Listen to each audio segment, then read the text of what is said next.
It's the People Station 107 Jamz, the big homie Erik Tee hanging out inside the afternoon jump off. Man, you know what? I like to reach out to the legends sometimes. I like to give them their props. They say you're supposed to give them their flowers, you know, while they're here to smell them.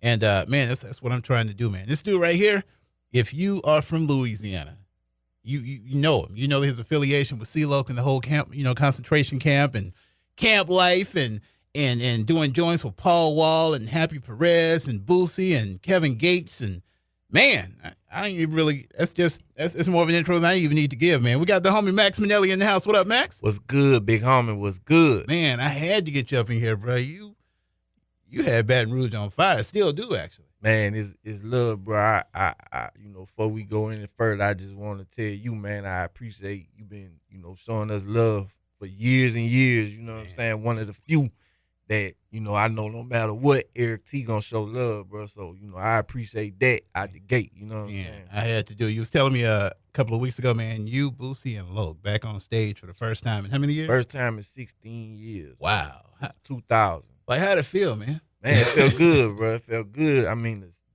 city was buzzing about it. You know what I'm saying? Which, I mean, because, you know, obviously it's a legendary thing. You know what I'm saying? But, you know, for me, him and Loke to be on stage together for the first time in 16 years, man, it was crazy. Like, the energy was just, you know. Yeah. And we got so many classics that, you know, it's just like, between all three of us. And it's so funny because, you know, it's wild. I was talking to Fiend, you know, a little while ago. Right. And it's crazy because not saying that you guys really need, you know, the new artist or anything like that. Mm-hmm. But even though Boosie started, you know, with you guys. Right. He kind of grew up with some of the younger generation. Right. And it's funny that, you know, here it is with him and his exposure right now. It's giving you guys even more exposure the same way it did for Fiend when he hooked up with Currency. You know what I'm saying? So it kind of works, man. I mean, so you got like a whole new fan base. It's just one big circle, man. I mean, you know, it just come from just when you keep it real and you just stay down in the trenches, man, and you know, just don't never stop grinding. Yeah. You know what I'm saying? It's everything going cycles, man. So, you know, you had ups and downs, ebbs and flows, but, you know, it always come back around. You just got to be there when it come back around. You know what I'm saying? Man. A lot of dudes ain't there no more. You know what I'm saying? But, man, we still right here, bro. So, you know, it's a blessing, man. You know, testify. Well, like I said, I had to get you up in, man, because I just wanted to talk about, you know, Max. I wanted to let people know, you know, like I said, it's behind the scenes. This is what it is, man. You know, we're just talking, you know, music and just things in general. But let's just take it back, you know, to the concentration camp. Right. You know, back when you first got started, man. Like, like, how was it? Like, what was it that made you link up with Loke, or, you know, just what was it that made concentration camp? Man, actually, the way I met Loke was through Young Bleed. Okay. Like I had to be like 13 years old at this time. Wow. And you know, I met Bleed through one of my cousins. They went to high school together. You know, all them dudes was older than me. You know what I'm saying? Yeah. Like, you know, a few years older than me. So I was like always just the, you know, the youngin', you know what I'm saying? Mm-hmm.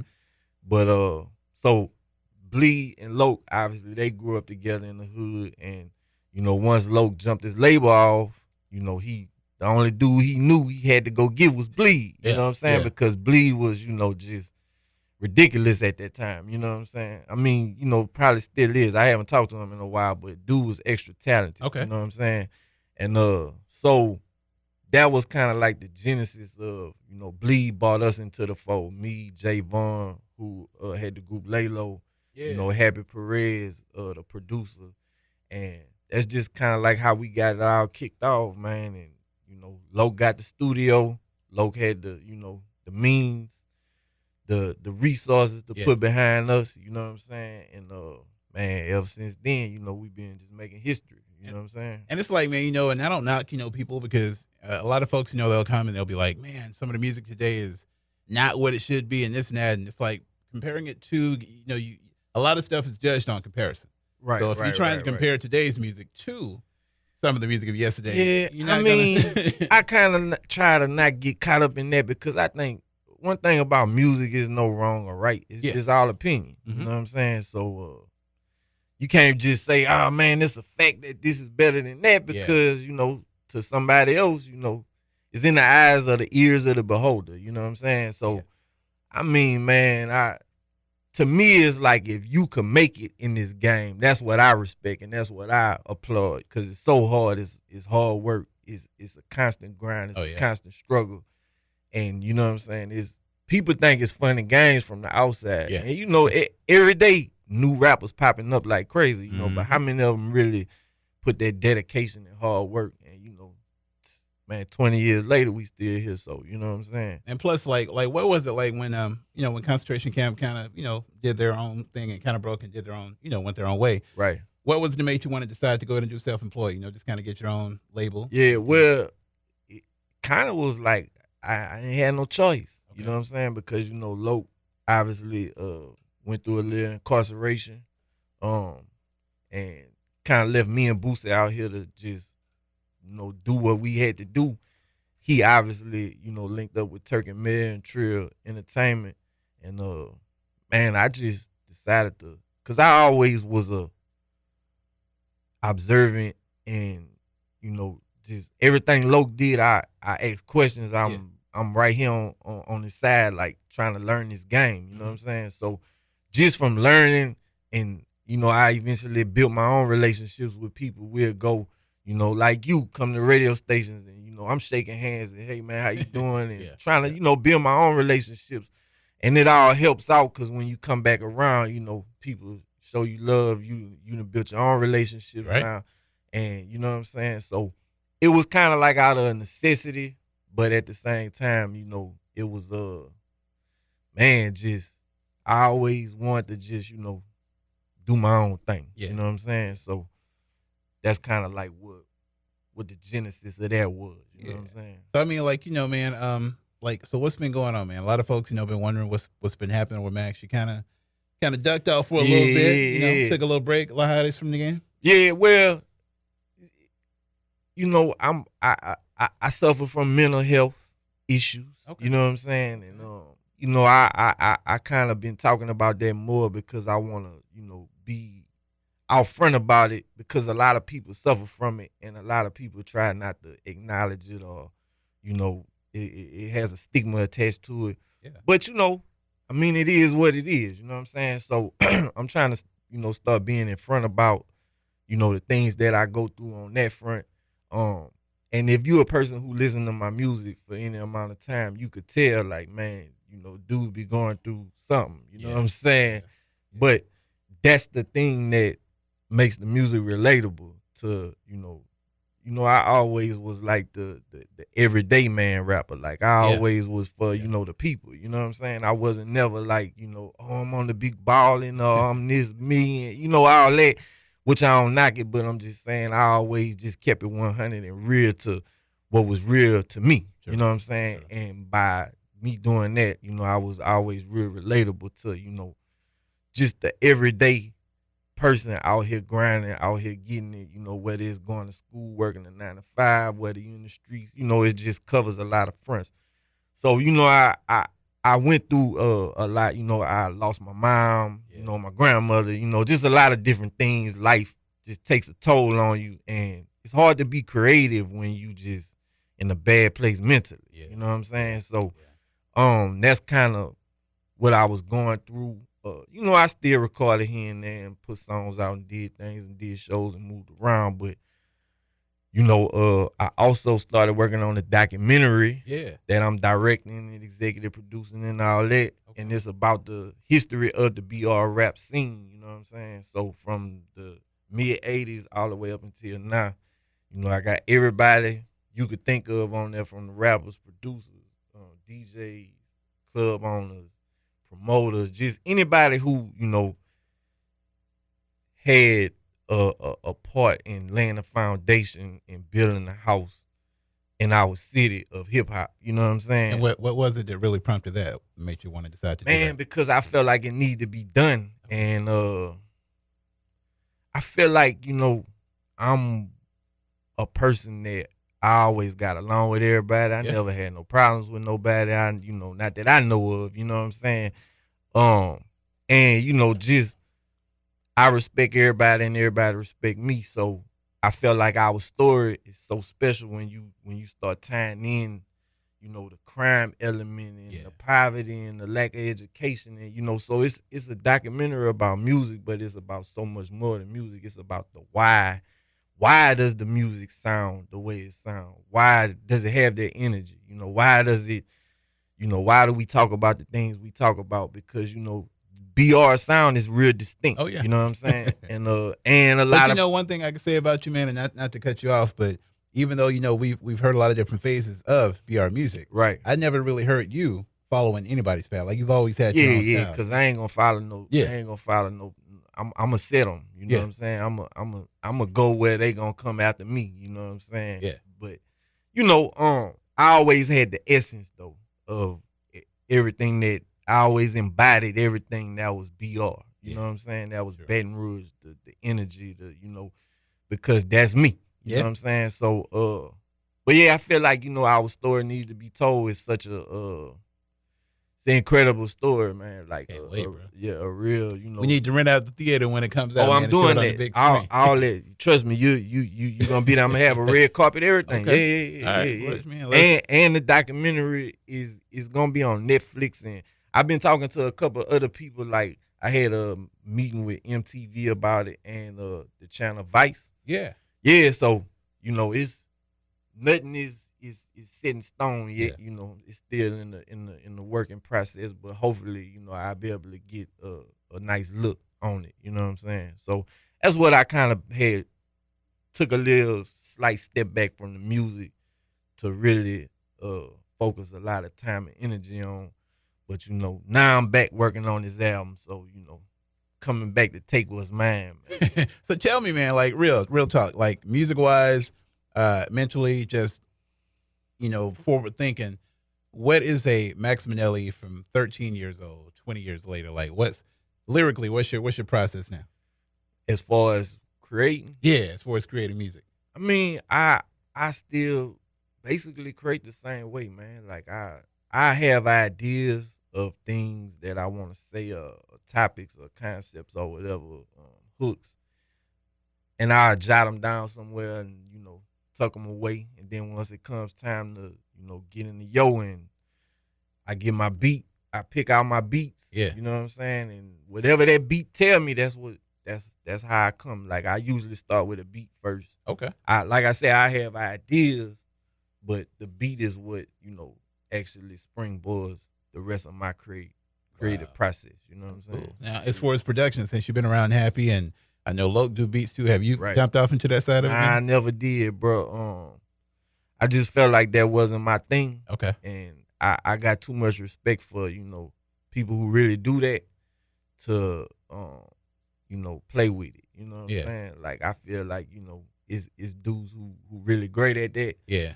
I want to do what I'm great at. Yeah. So, you know what I'm saying? Like, it's, you know, I always say, man, I got talent and I have a gift. You know what I'm saying? You know, my talent will take me so far, but my gift gonna really take me to where I'm supposed to go. Yeah. You know what I'm saying? Where God want me to go. Oh, yeah. You know what I'm saying? So that's why I never really, you know, decided. I let the professionals do that. Yeah. You know what I'm saying? And I just stick to what I do. Now I gotta ask, man, and believe me, don't take it as any shade. I don't want any fans out there to take it as shade, but you know, when you see other artists that do come up, you know, basically after you, and you kind of see where some of them are going, whether it's exposure, you know, kind of getting accepted and things like that.